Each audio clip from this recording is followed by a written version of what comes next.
So let's try to draw some cats. Here's some examples I've done from life, studying actually for a portrait I did of this cat. And I've got a lioness to follow on. But let's just start with these and show you how to go about the basic domestic cats. This one's turning, that one's turning. Quite interesting. We're going to use exactly the same principles as we've done on the others. So let's just start with the body, the middle of the body, forequarters, this one, hindquarters. We're looking at this overall shape through the back. We're looking at the positioning now of the legs, space between them, shorter neck than with deer and horses I've been doing, probably even shorter than some of the dogs actually in this instance. And then it's all about proportions here. Let's just move this so you can see. So it's about proportions. So how big is the head? And in fact, these, I think it was an Abyssinian cat. It's quite an interesting one I had to draw. Quite a small-sized head for its body. Kittens that would be bigger, as in the one on this one down here, bigger head to the body size. And we were trying to work out always with heads where obviously the face is looking, and one of the important things to get right here is to work out where the nose is and the line of the eyes. So if we look at the circle of the skull, the eyes come quite low down and there's a slight angle and the nose is over here. So let's just mark it as a little spot, and now we can do a small shaped flower pot shape coming out of the head here. So basically if I just connect up, there's two little ellipses really, and if a bigger ellipse on the face and then a smaller ellipse for the end of the nose. That's shorter snout, if you like, on cats than on dogs, so this distance is considerably shorter than any other videos I've done on drawing dogs, and the bottom of the mouth is always a bit more curved than the top. So then we can draw a little sort of almond shape for an eye. Actually, eyes are another way of thinking about an eye is to draw a sort of parallelogram shape. So it's like, here's a parallelogram, roughly.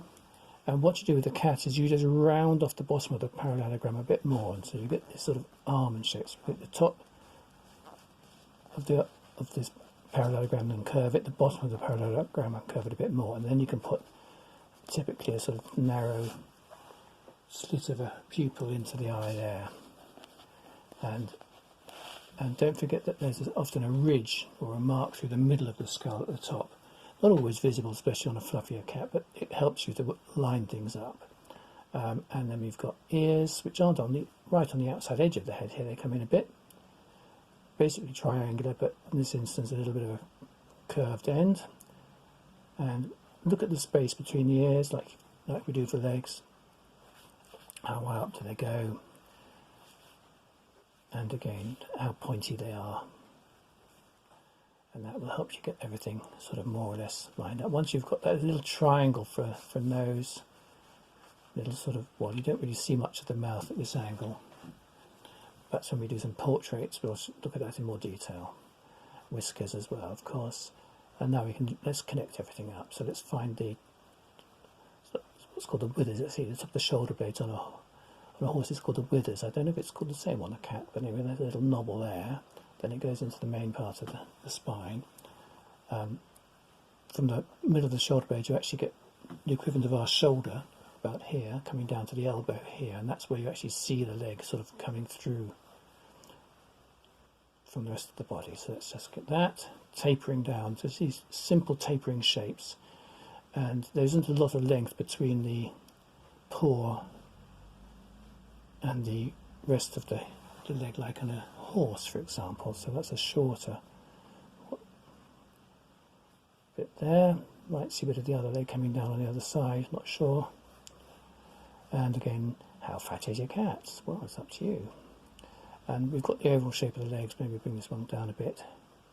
Again, fluffy cats, you won't see all these shapes clearly, but it does help to understand the anatomy of the cat, the bone structure of the cat in the first instance, even if it's not so visible. It just helps you get all these proportions right.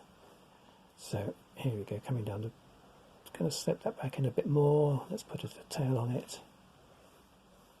But dividing the body up into these three shapes, forequarters, hindquarters, that really does help get this flow in your overall drawing, so you can get the thing looking like it's really lifelike. Another leg sort of seen through the gap here, so let's just put this into shadow in the background. So here we've got one domestic cat. Stop this video here, but the next video I will do a lioness.